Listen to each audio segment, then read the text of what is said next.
In today's video, I'm excited to guide you through creating a web app that generates meeting minutes automatically, sidestepping the need for specific solutions like Microsoft Teams.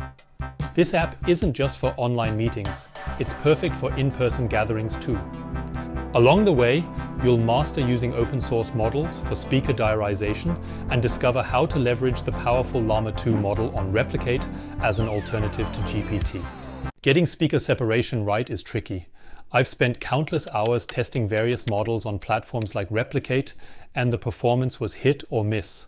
But don't worry, I've found a reliable solution that saves you from the trial and error. But first, let's set the stage. In our recent videos, we explored real-time transcription using the impressively fast Whisper model, displaying the results in a simple web app. In part 2, available at AI for Devs, we enhanced the transcription and even translated it to other languages. Yet, we haven't tackled a crucial application, turning transcriptions into a detailed meeting protocol, highlighting key points, individual contributions, and main takeaways. Many of you have shown interest in speaker diarization, the technique to distinguish speakers in a recording, so in this video, we'll focus precisely on that using open source models. Our method involves uploading a meeting recording, either in WAV or MP3 format, to an AWS S3 bucket. Replicate then transcribes the entire file, and next Llama 2 steps in to transform this transcription into a well-organized protocol. We'll break down this process into 3 straightforward steps, making it easy for you to replicate the solution in your own projects. As usual, we kick off by setting up a virtual environment to isolate our project dependencies.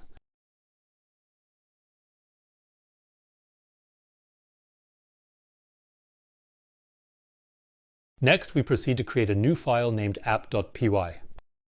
Following that, we install the Replicate, Boto3, and Pigments packages. These packages are then imported into app.py.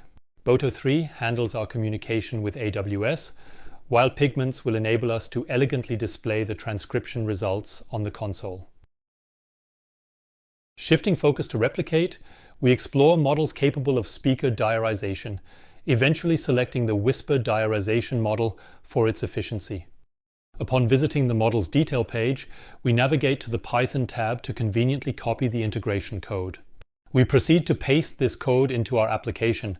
Subsequently, we introduce a sample recording of a meeting into our project. Let's delve into the content of this meeting. Hello everyone, thank you guys for coming to our weekly student success meeting. And let's just get started. So I have our list of chronically absent students here, and I've been noticing a troubling trend.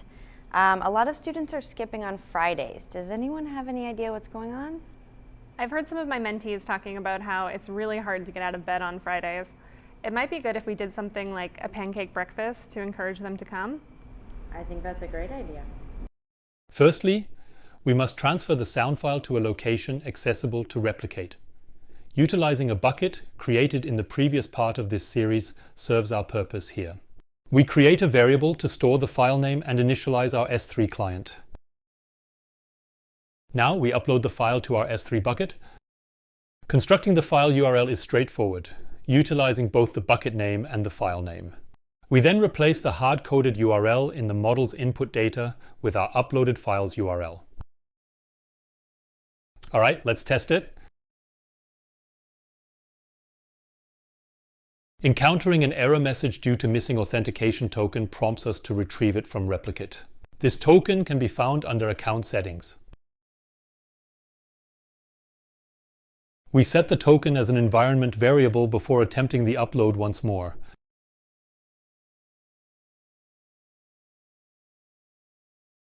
This time the upload succeeds, although the output format leaves much to be desired. To address this, we employ a helper method that presents the result as a colorized and formatted JSON string, enhancing readability. Before utilizing this method, we need to import the JSON module. Then we can replace the print statement with our new method.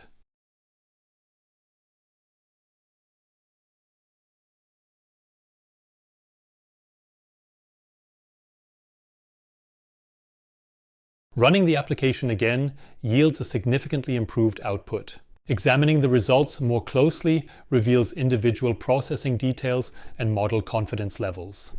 Scrolling further, we find a summary that includes the speaker's name, enhancing clarity. Continuing our review, we encounter segments attributed to different speakers. The next step involves creating a simple web UI to facilitate file uploads and direct browser-based result viewing.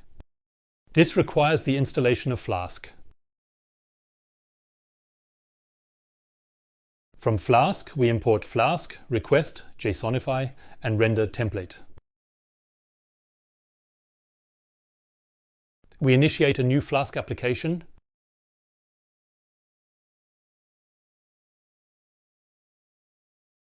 Creating a root, we serve an index HTML file. Flask expects to find HTML files in a directory named templates, so we create this directory and add index.html within it. Let's paste the prepared HTML code.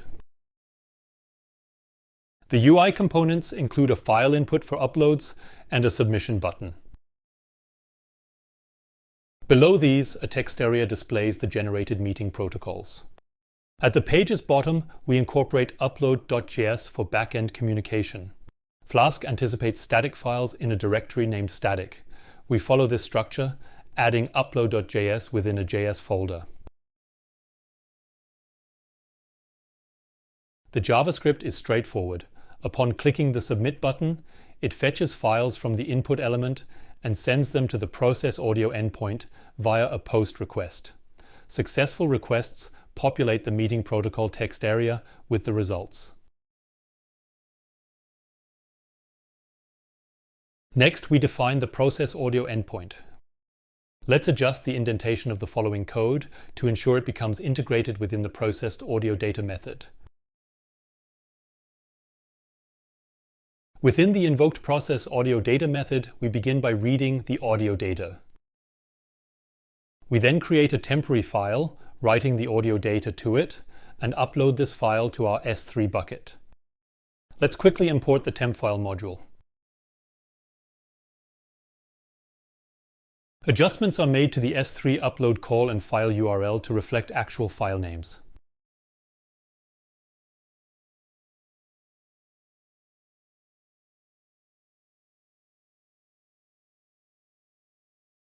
The pretty print JSON method becomes redundant and is removed.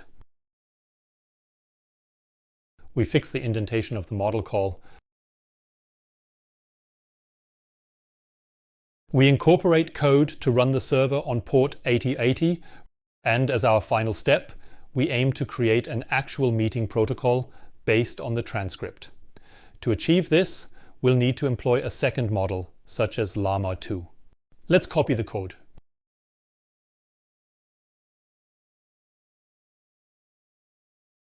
We need to gather the streamed outputs from the Llama 2 model into a consolidated result string.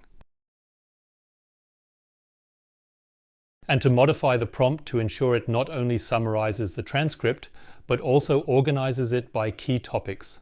Additionally, it should highlight significant contributions made during the discussion.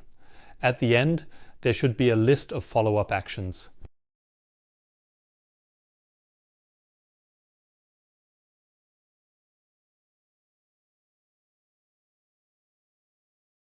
All right, let's return the result in JSON format and put it to the test.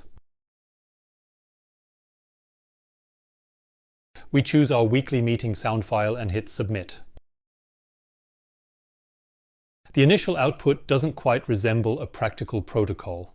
It seems we may need to tweak the Whisper Diarization prompt for enhanced accuracy. For now, let's focus solely on outputting the segments, removing any restrictions on the number of speakers and omitting a specific prompt. This adjustment can be revisited later to refine the results. Giving it another go.